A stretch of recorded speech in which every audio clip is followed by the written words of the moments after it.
How could cheese be produced by microorganisms found in the ocean? It sounds like something out of a science fiction movie, but it's actually the groundbreaking work of the team behind BravelyCultured. Using precision fermentation and novel marine yeasts, Federica, Natalia, and James are collaborating with existing plant-based food manufacturers to bring their innovative products to the market. We had the opportunity to speak with the team at Carbon 13's Climate Innovation Showcase Day, where they presented their solution alongside 12 other pioneering innovations aimed at addressing urgent climate challenges. We all love cheese, but we feel so bad whenever we have cheese because we are conscious of the environmental footprint that these proteins and the way we currently produce cheese have.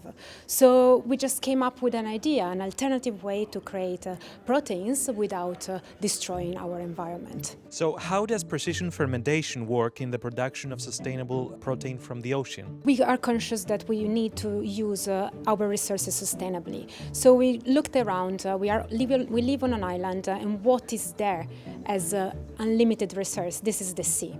So we figure out that we need a way to use these resources in order to produce the proteins. 'Cause currently, the way we produce protein is that we grow crops, we feed them to animals that then we eat in order to source the protein.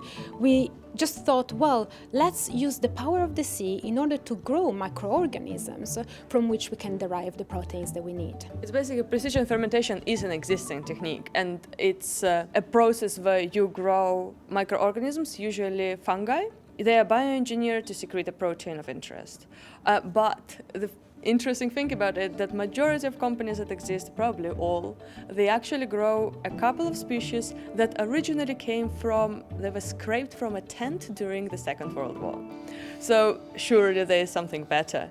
And as Fed said, we turn to the ocean. So we collect microorganisms at the beaches. Like James would say, it's bioprospecting. There are so many unknown species of microorganisms that we just haven't discovered yet. So it's currently predicted that there are 3.8 million species of fungi to exist on this planet. And of those, we've only described 150,000 of them. And one of the real sort of untapped resources that we have is the oceans. And there are so many marine species of fungi that we just haven't even looked at the capacity for producing protein. So that's what we're exploiting. We're exploiting that knowledge gap.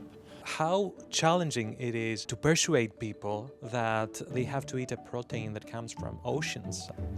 It's true that when I did tell to my mom what I was doing with these two, she actually asked, she's from Italy, she asked me, oh, can I still eat my Parmesan? And I look at her, yes, of course, we're going to make even a better version of Parmesan, actually. So it is very much needed, actually, to bring these new alternatives and to explain to the general public why do we need alternatives, but the consumers can choose. But we believe that with new generation coming up and needing solutions to fight against climate change, our solution is going to be very much needed.